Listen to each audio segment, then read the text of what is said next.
quiet town of Eldridge Hollow nestled between fog-laden hills and ancient trees, Thompsons had just moved into an old Victorian house that had seen better days. It was a charming structure with peeling paint, and in the quiet town of Eldridge Hollow, nestled between fog-laden hills and ancient trees, but it radiated a sense of mystery that both intrigued and unnerved the family. Clara, the youngest daughter, was particularly captivated by the house's history. Stories of past inhabitants, whispered among locals, filled her imagination with visions of ghosts and lost souls.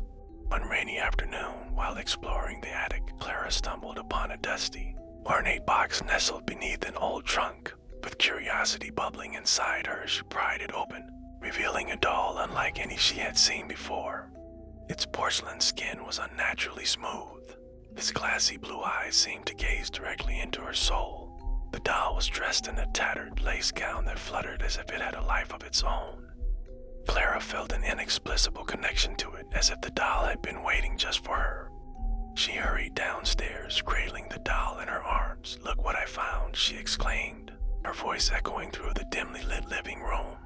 Her parents, Sarah and Michael, exchanged wary glances as Clara presented her treasure.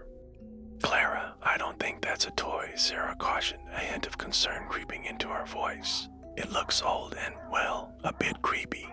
But Clara was undeterred. "I love it. Can I keep it?" Reluctantly, her parents agreed, believing it would serve as a harmless piece of decor. However, they didn't know that the doll had a history, a dark one that had lingered like a shadow over its previous owners. At night, as the family settled into their new home, an unsettling chill swept through the halls. The wind howled outside, causing the windows to rattle, and shadows danced along the walls, creating the illusion of movement where none existed.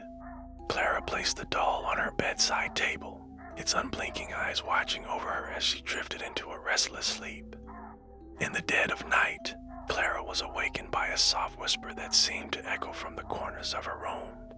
She sat up in bed, her heart racing. The doll was no longer where she had left it. Panic gripped her as she turned on her bedside lamp, illuminating the room in a warm glow. The doll was now positioned at the foot of her bed, its expression somehow more sinister in the light.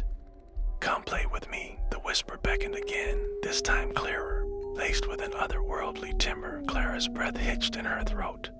She rubbed her eyes, convinced she was still dreaming, but the doll remained, its glassy eyes glinting with a malevolent spark.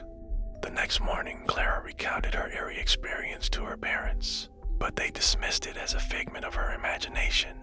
"It's just a doll, Clara," Michael chuckled, ruffling her hair. "You're just getting used to the new house."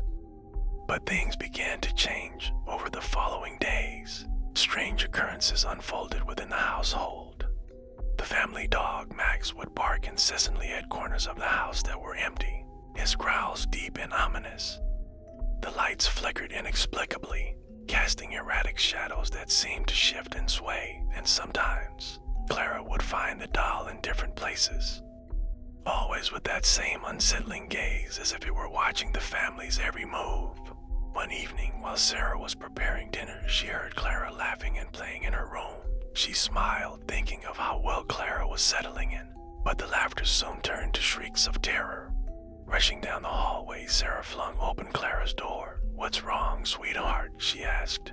Breathless, Clara stood in the middle of the room, trembling, pointing at the doll that lay on the floor. It moved. "I swear, Mom, it's alive."